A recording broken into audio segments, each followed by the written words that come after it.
Okay, so ang mga taong nangunguna sa AI ngayon, hindi sila gumagamit ng better tools kaysa sa'yo. Iba lang yung mindset nila.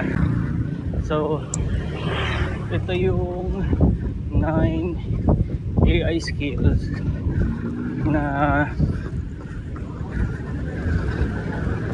trending. Ito yung 9 AI skill trends ngayong June 20, 2026. Lahat kailangan mong malaman. Okay, so number 1, hindi nila or hindi na kailangan ng tricks.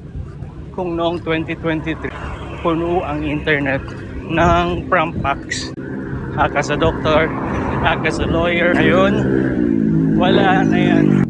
Just say what you want sa sarili mong salita, natural lang. Ang pinaka-importanteng skill ngayon, marunong kang mag-explain ng malinaw sa AI. Okay, so number 2, ang AI ay natututo sa'yo.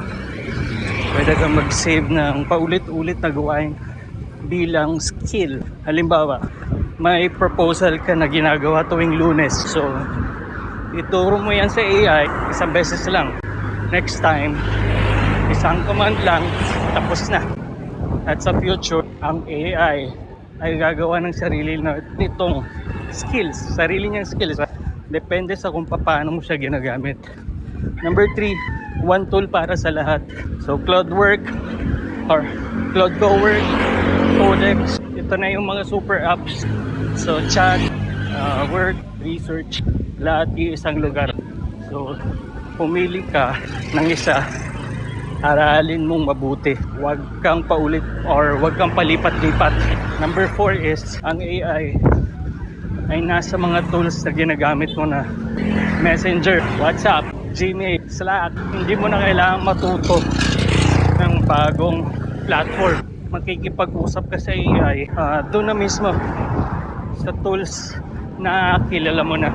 So number 5, ang foundation skills mo, hindi yan mawawala habang lumalaki ang AI. Ang mahalaga ay ikaw pa rin, ang ability mong mag-communicate. So ang expertise mo sa iyong field, ang kakayahan mong mag-delegate. Kung magaling kang mag-manage ng tao, magiging magaling kang mag-manage ng AI. Number 6, nagtatrabaho ang AI kahit tulog ka na.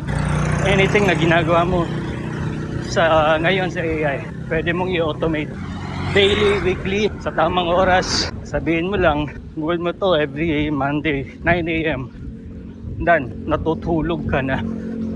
So number 7, ang AI pwede nang mag-operate ng computer mo. O narinig mo yun, kaya niya na yun. Hindi lang kikipagsalita, pwede na siyang mag-click, mag-type o mag-browse sa iyong laptop. Parang personal assistant na gumagamit ng iyong computer para sa iyo kahit wala ka. So number 8, hindi palagi kailangan ng pinakamahal na AI model. Ang mga top AI models nagsisimahalan na, pero ang mga open source models at mas murang alternatives, halos kasing galing na nila. So maraming task sa trabaho mo, kaya na as open source AI. So don't always pay premium kung may libre na option. Number 9, ang future ay voice AI. Magsasalita ka, maririnig ng AI, gagalaw ang computer, walang typing, walang clicking, utos lang.